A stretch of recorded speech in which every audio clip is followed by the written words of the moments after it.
नमस्कार, जी बिहार झारखंड के digital first में आप सभी का स्वागत है। मैं हूं आपके साथ अंजलि आनंद और मैं आप सबको ये बताना चाहती हूं कि आज का ये वीडियो आपके लिए देखना क्यों महत्वपूर्ण है। दरअसल कोरोना की बात की जाए तो भारत देश में भी जो दूसरी लहर है कोरोना की, वो बहुत ज़्यादा अटैकिंग मोड में है और संक्रमितों की संख्या बढ़ते ही जा रही है। तो आपको मैं बता दूं कि चौंकाने वाले आंकड़े आए हैं और अब तक के आंकड़ों की बात की जाए, अगर 1 अप्रैल के आंकड़ों की बात करें तो एक दिन में 72,000 संक्रमितों की संख्या आई है। और आपको मैं बता दूं कि पिछले 8 दिन की अगर बात की जाए तो पिछले 8 दिन में 50,000 से ऊपर केस आ रहे हैं। तो आप समझ सकते हैं कि स्थिति कितनी ज़्यादा भयानक है और गंभीर है। लेकिन इन सब के बीच अगर बात कर लें बिहार के, तो बिहार में 1600 एक्टिव केस है और संक्रमितों की संख्या हर राज्य में बढ़ते ही जा रही है।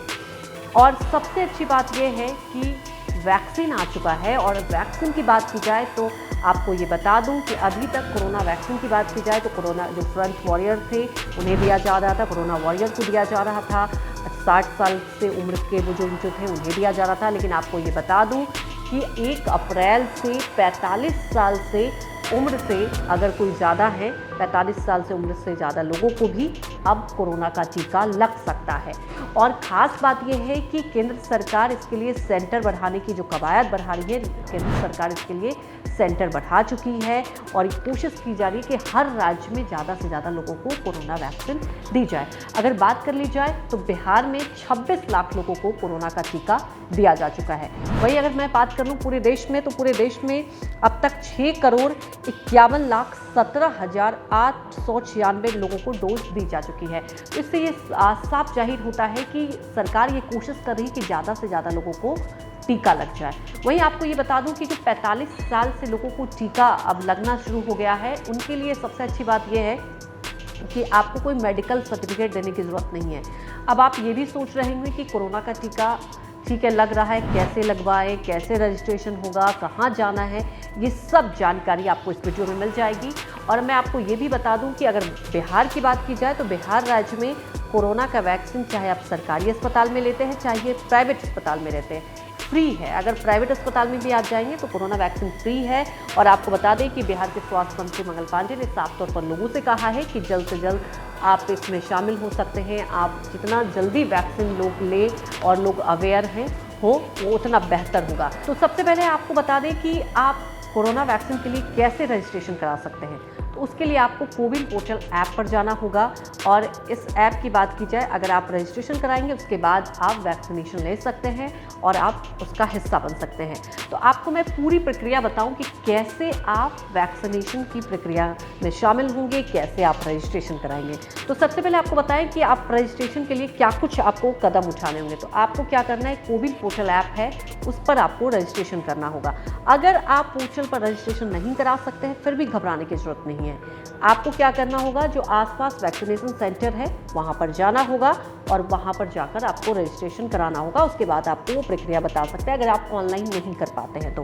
लेकिन क्या कुछ रिक्वायरमेंट होगी उसके लिए, ये हम आपको बता दें। आपको बता दें कि सबसे पहले आपको मोबाइल नंबर देना होगा और उसमें OTP से वेरीफाई करने के बाद ही फोटो ID का इस्तेमाल करना होगा और वो आपको बताना होगा। और आपको बता दें कि इस जो ID आएगा उसी को लेकर आपको वैक्सीनेशन सेंटर पर जाना है।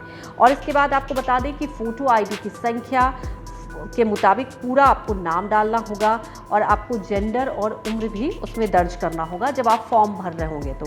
और आपको बता दें कि अगर 45 साल से कम उम्र के लोग हैं, अभी उनके लिए रजिस्ट्रेशन नहीं हो रहा है, ये आपको ध्यान में रखना होगा। और सरकार की तरफ से जो गाइडलाइन दी गई है कि 12 तरह के ऐसे आपके जो ID हैं वो आप दे सकते हैं। उनमें क्या कुछ ID आप दे सकते हैं वो मैं आपको बता दूँ। या तो आप आधार नंबर दे दीजिए, या ड्राइविंग लाइसेंस दे दीजिए, या पासपोर्ट दे दीजिए, पैन कार्ड दे दीजिए। और आपको ये बता दें कि अगर आपके पास ये भी नहीं है तो मनरेगा जॉब कार्ड दे दीजिए, वोटर ID दे सकते हैं आप।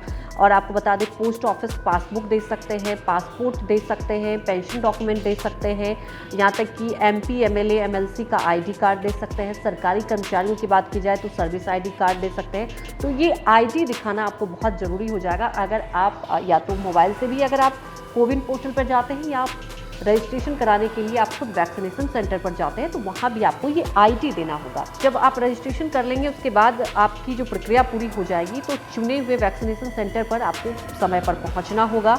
और उसके लिए आपको क्या कुछ करना होगा जब आप वैक्सीनेशन सेंटर पर पहुंचते हैं तो कैसे होगा वैक्सीनेशन। अब आपको ये बता दें कि वैक्सीनेशन सेंटर पर जब आप पहुंचेंगे तो सबसे पहले आपको नंबर लगाना होगा।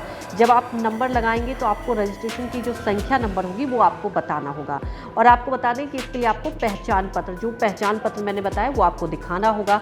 और अगर आपने पहले से रजिस्ट्रेशन नहीं कराया है तो आप आधार कार्ड या अन्य पहचान पत्र देकर ऑन स्पॉट रजिस्ट्रेशन करा सकते हैं। और आपको बता दें कि आधे घंटे आपको रखा जाएगा और उसके बाद आप आराम से जा सकते हैं। आप अपना कोई भी काम कर सकते हैं, दफ्तर जा सकते हैं, कोई ऐसी परेशानी नहीं है। लेकिन ये बात ध्यान रखना है कि दूसरा जो डोज लेना है वो 28 दिन बाद लेना है। तो ये नहीं भूलना है कि आप एक डोज ले लिए और दूसरा डोज नहीं लेना है, दूसरा डोज भी लेना है। और एक अहम बात और आपसे साझा कर दूं कि वैक्सीन लेने के बाद भी ऐसा नहीं है कि आपको एहतियात नहीं बरतना है। वैक्सीन लेने के बाद भी आपको एहतियात बरतना है। लेकिन ये अच्छी बात रहेगी कि आपके अंदर जो इम्यून सिस्टम है वो डेवलप हो जाएगा, तो जिससे आपके लिए खतरा नहीं रहेगा और आप अपना और अपने परिवार का अच्छे से ख्याल रख सकते हैं। तो मुझे उम्मीद है कि आपको ये वीडियो ज़रूर पसंद आया होगा और आप समझ गए होंगे कि अब कोरोना से हमें पैनिक नहीं होना है बल्कि इसका सामना करना है और कैसे करना है ये भी आप समझ गए होंगे। आपको ये वीडियो पसंद आता है तो इसको लाइक कीजिए, शेयर कीजिए, सब्सक्राइब कीजिए। शुक्रिया।